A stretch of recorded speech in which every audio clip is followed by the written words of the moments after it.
சில பேர் அல்லாஹ் ரொம்ப பிரியப்பட்டுருவான். ஆனால் அவங்க ஏதாவது போய் லாக்காக இருப்பாங்க, அதை இதை செய்து உடனே அல்லாஹ் அவரை ரூக பிரிக்கிறதுக்குள்ள ஒரு ஏற்பாடு செய்வானா. அவர் மௌத்து வர்றதுக்குள்ள அவருக்கு ஏதாவது ஒரு நோயில போட்டிருப்பான்பானா, அவருக்கு ஒரு கஷ்டத்தை கொடுத்துருப்பானா, என்னத்தையாவது ஒரு சின்ன சின்ன சோதனையை கொடுத்துடுறாரு. ஏன் அல்லாஹ் ரொம்ப பிரிய வச்சிருந்தாயே, அதனால தான் இந்த சோதனையை கொடுத்தேன். ஏன்னா என்கிட்ட வரும்போது அவனை நான் அப்படியே அரவணைக்கணும். அவன் சில தவறு செய்தான், அதை மன்னிக்கிறதுக்கு அந்த சோதனை.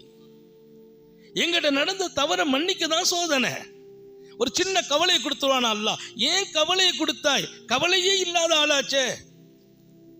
எப்படி கவலையே இல்லாதவருக்கு கவலையா? ஆமா கொடுத்தேன். எதுக்கு? அவர் அந்தஸ்தை உயர்த்த கவலையை கொடுத்தேன். சுப்ஹானல்லாஹ். என் அந்தஸ்தை உயர்த்துறதுக்கு கவலை.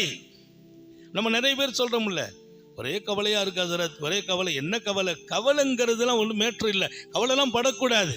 துன்யா விஷயத்துல கவலைப்படாதீர்கள் என்றார்கள். கவலை வருதா, அல்லாஹ் உங்களை மன்னிக்கிறான்னு அர்த்தம். ஆக மொத்தம் அல்லாஹ் நம்மை தேர்ந்தெடுக்கிறதுக்கான சில வழிகளை அல்லாஹ் தேடிக்கொண்டு தருகிறான். இதை நம்ம புரியாம சில நேரத்தில் நமக்கு கொஞ்சம் கோபம் வேகம்லாம் வந்துடுது. எதுக்கு போட்டு சில பேர் சொல்லவே செய்கிறாங்க, ஃபோன் அடிச்சே சொல்கிறாங்க, அதில் தான் ரம்ஜானில் வசமாக மாட்டிக்கிட்டேன், ஏன் தெரியல, நான் போன வருஷமெல்லாம் ஒழுங்காக தான் இருந்தேன், ரொம்ப கஷ்டமாச்சு, நொம்ப அது இது, என்ன காரணம் தெரியல, அல்லாஹ் ஏந்தானோ நம்மோடு இப்படி நடக்கிறான். நான் சொன்னேன், அல்லாஹ் ஏந்தானோ நடக்கிறான் கேட்குறீங்கல்ல, உங்கள் மேலே ரொம்ப அன்பு வச்சு நடக்கிறான் அல்லாஹ். அவன் அன்பை புரிந்து கொள்ளணும்.